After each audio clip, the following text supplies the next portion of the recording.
स्वतः श्रीहरी श्री विष्णू माता लक्ष्मीला अधिक मास महात्म्याच्या 9व्या अध्यायामध्ये सांगतात, अधिक मास हा 13वा महिना दर 3 वर्षांनी येतो. या महिन्यात सूर्यसंक्रांत नसते, म्हणून हा महिना मलिन असा धोंड म्हणून मानला जातो. या महिन्यात कोणतेही मंगल कार्य केले जात नाहीत.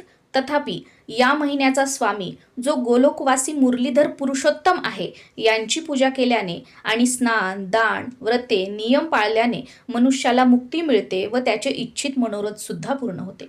नेमकं अधिक मास म्हणजे काय, तो कसा मोजला जातो? तर कालगणनेच्या 2 पद्धती असतात. एक म्हणजे सौरवर्ष आणि दुसरं चांद्रवर्ष. पृथ्वी सूर्याभोवती परिभ्रमण करत असते. हे भ्रमण पूर्ण होण्याचा काळ म्हणजे 1 वर्ष असं गणित सौरवर्षाचे असते. तर चांद्रमास आणि चांद्रवर्षाची गणना चंद्राच्या पृथ्वीभोवती फिरण्याच्या काळावर अवलंबून असते. शालिवाहन शकाच्या कालगणनेप्रमाणे चैत्र, वैशाख हे भारतीय महिने चंद्राच्या गतीप्रमाणे व नक्षत्रांवरून मोजले जातात. त्यांना चांद्रमास म्हणतात. सूर्याची व चंद्राची दृक्प्रत्यय गती थोडी वेगळी असते. चंद्र पृथ्वीभोवती एक प्रदक्षिणा 28 दिवसात पूर्ण करतो. अर्थात त्यानुसार सौर वर्षाप्रमाणे चांद्रवर्षाचे 12 महिन्यांचे 365 दिवस न भरता ते 355 दिवस भरतात.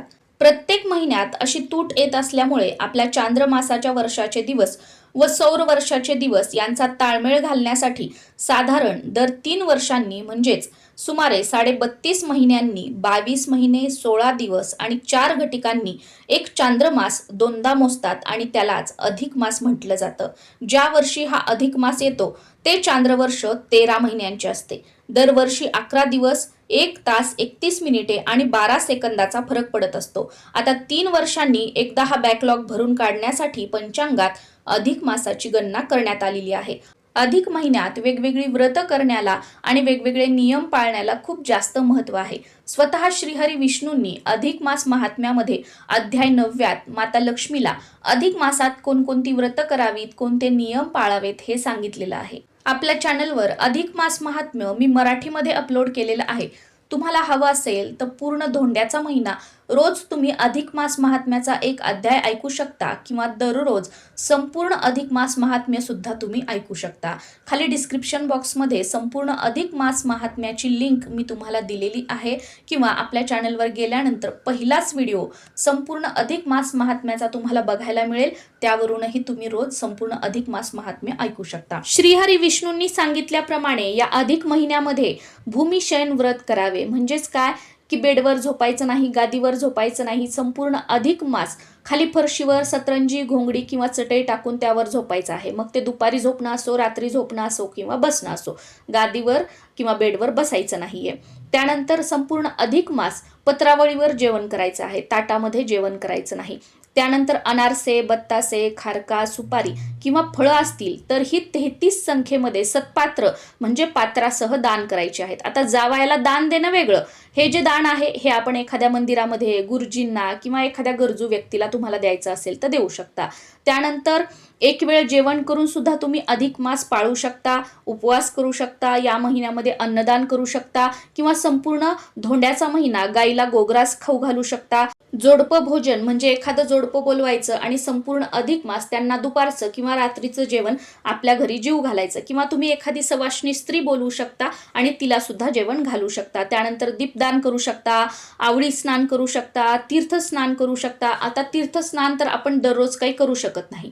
मग काय करायचं, अधिक मास सुरू होण्याच्या अगोदरच पूजा साहित्याच्या दुकानामधून गंगाजल आणून ठेवायचं किंवा तुमच्या घराच्या आजूबाजूला कुठे एखादं तीर्थक्षेत्र असेल, तिथे नदी असेल तर त्या नदीचं पाणी घरी आणून ठेवायचं आणि संपूर्ण अधिक मास रोज आंघोळीच्या पाण्यामध्ये ते पाणी थोडंसं मिक्स करायचं आणि त्या पाण्याने स्नान करायचं आहे. त्यानंतर तीळ किंवा तांदूळ दान सुद्धा आपण करू शकतो, धान्य दान करू शकतो, सौभाग्याच्या वस्तूंचे दान करू शकतो, गोदान करू शकतो, धरणं पारणं भोजन व्रत करू शकतो. म्हणजे एक दिवस जेवण करायचं, एक दिवस उपवास करायचा, एक दिवस जेवण करायचं, एक दिवस उपवास करायचा. हे व्रत पण तुम्ही करू शकता. किंवा यापैकी तुम्हाला काहीच करणं शक्य नसेल, कोणतंही व्रत करणं शक्य नसेल, जसं की तुम्हाला गोळ्या सुरू आहेत, डॉक्टरांनी सांगितलेलं आहे किंवा काहीतरी प्रॉब्लेम आहे त्यामुळे यातलं तुम्ही कोणतंही व्रत करू शकत नाही, तर दररोज जेवण करताना अधिक मासामध्ये आपण मौन पाळू शकतो. हे व्रत खूप महत्त्वाचं आहे.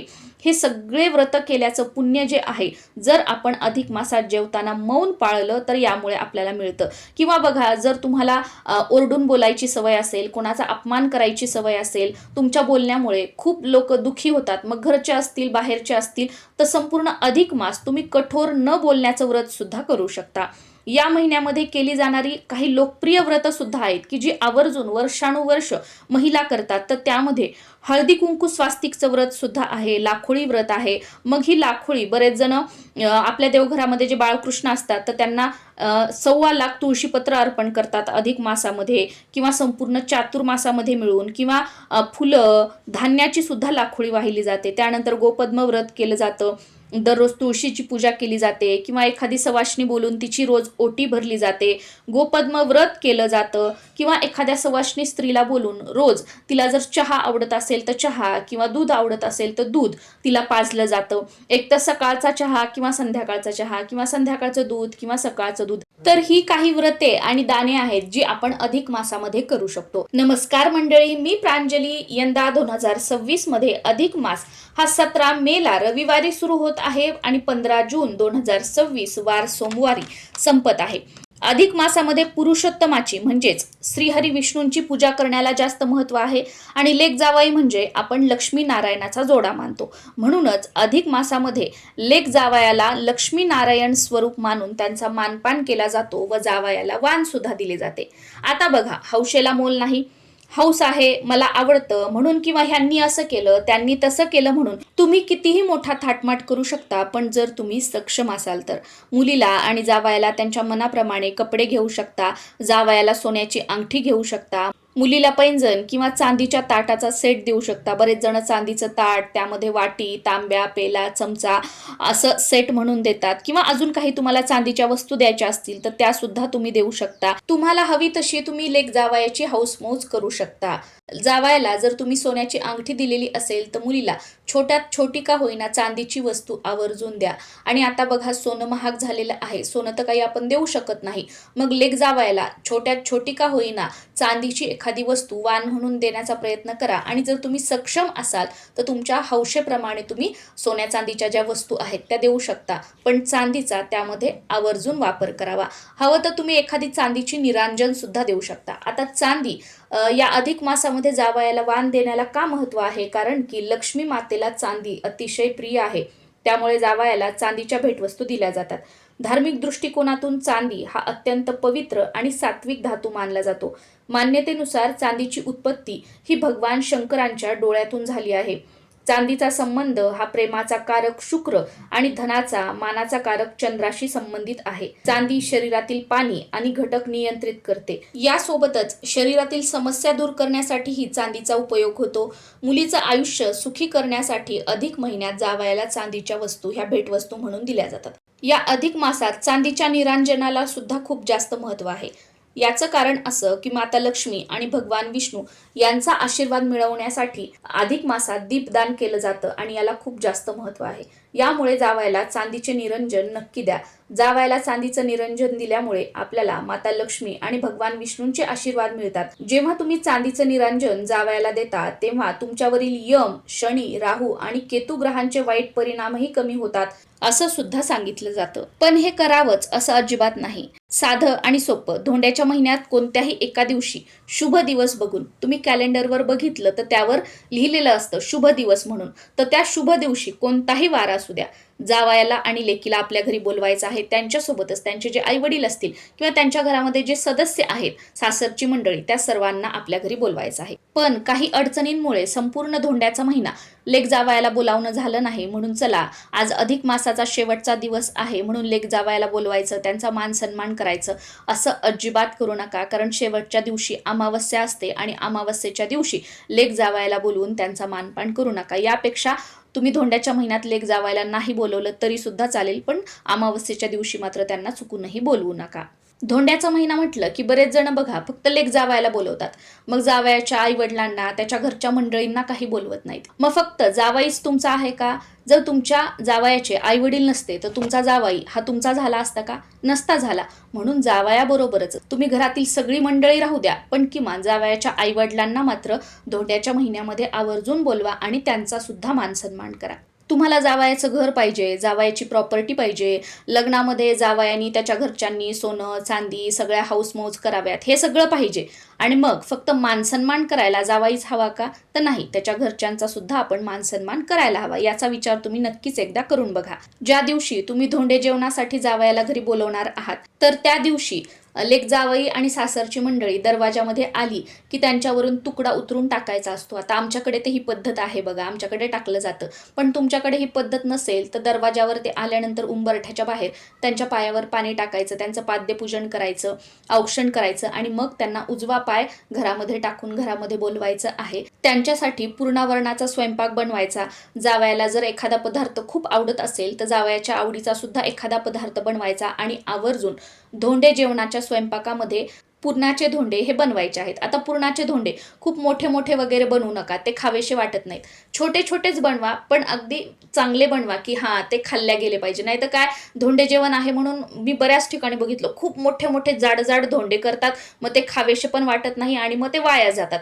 म्हणून छोटे छोटेच धोंडे बनवा, पण ते चांगले बनवा की ते बघूनच खावेसे वाटायला पाहिजेत. लेक जावयाला वाण देण्यासाठी ज्या काही वस्तू तुम्ही काढून ठेवलेल्या आहेत तर त्या सगळ्या एखाद्या ताटामध्ये ट्रेमध्ये काढून ठेवायच्या आहेत. त्यांचं पूजन करायचं आहे. देवघराच्या आजूबाजूला त्या ठेवायच्या. त्या सगळ्या वाणावर हळद कुंकू अर्पण करायचं, फुलं वाहायची, धूपदीप ओवाळायचं आणि त्या सगळ्या वाणाला आपल्याला नमस्कार करायचा आहे आणि ते वाण तसंच ठेवायचं. वाण देण्याच्या अगोदर लेक जावयाला जीव घालायचा आहे. त्यांना जेवण्यासाठी पाट किंवा आसन मांडायचं आहे. त्याच्या भोवती रांगोळी काढायची आहे आणि तुमच्याकडे जर असेल तर चांदीच्या ताटात तुम्ही त्यांना जेवायला वाढू शकता आणि नसेल तर रोजचं जे काही आपलं स्टीलचं ताट असतं त्यामध्ये जेवायला वाढलं तरी सुद्धा चालेल. जावयाला वाण देण्यासाठी तुम्ही 33 बत्ताशे घेऊ शकता, 33 अनारसे घेऊ शकता किंवा 33 पुरणाचे धोंडे सुद्धा देऊ शकता किंवा 33 फळं दिले तरी सुद्धा चालेल. फळं जर द्यायचे असतील तर ते जावयाच्या आवडीचे दिले तर अतिशय उत्तम आहे. आता जेही काही आपण 33 या संख्येमध्ये तुम्ही वाण देणार आहात तर ते सत्पात्री द्यायचं आहे, म्हणजे पात्रासह वाण द्यायचं आहे. कोणत्याही धातूचं एखादं ताट घ्यायचं, स्टीलचं असेल, तांब्याचं, पितळेचं, काशाचं, चांदीचं, त्यामध्ये जी काही वस्तू 33 या प्रमाणात तुम्हाला जावयाला वाण म्हणून द्यायची आहे ती ठेवायची. त्यावर एक निरांजनी ठेवायची. निरांजनी तुम्ही चांदीची ठेवली तर अतिशय उत्तम, पण ती शक्य नसेल तर पितळेची किंवा तांब्याची निरांजन ठेवायची. त्यामध्ये शुद्ध गाईच्या तुपात भिजवलेली फुलवात ठेवायची, ती प्रज्वलित करायची आणि त्यानंतर हे सर्व साहित्य जावयाला वाण म्हणून आपल्याला द्यायचं आहे. तर या प्रकारे धोंड्याच्या महिन्यामध्ये अमावस्या सोडून कोणत्याही एखाद्या शुभदिनी जावयाला व त्यांच्या घरच्यांना बोलून अशा प्रकारे त्यांचा मानसन्मान करायचा आहे. आणि हो, जावयाच्या घरची जी मंडळी बोलवलेली आहेत तर त्यांना यथाशक्ती तुम्हाला जसे घडतील तसे कपडे आपण त्यांना करू शकतो.